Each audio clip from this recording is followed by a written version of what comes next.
আজ আমি দেখাবো আপনাদের শঙ্কর মাছ রান্না।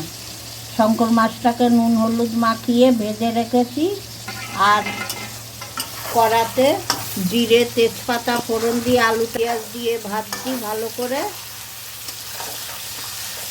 এখানে লঙ্কা বাটা 1 চামচ, হলুদ, আদা রসুন বাটা দিচ্ছি,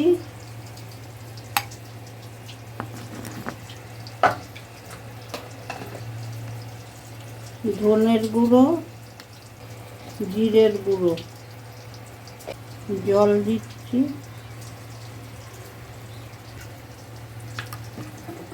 টমেটো দিচ্ছি,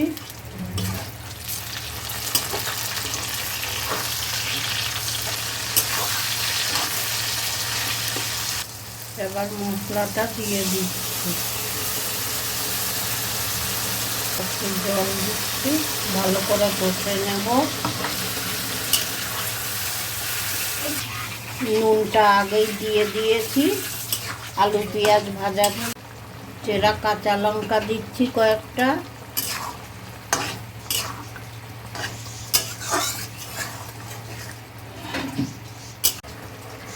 এবার মাছটা দিয়ে আমি ভালো করে কষে নেব।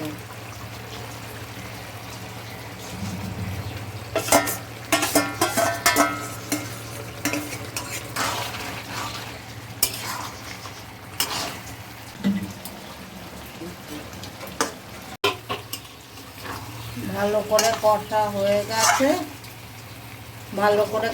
হয়ে গেছে, মাছটা।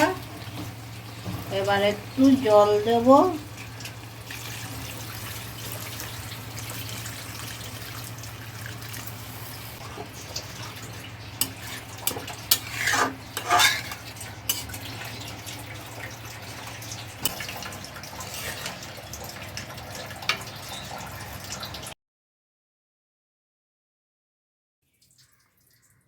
শঙ্কর মাছ রান্না হয়ে গেছে, কমপ্লিট, নামিয়েছি।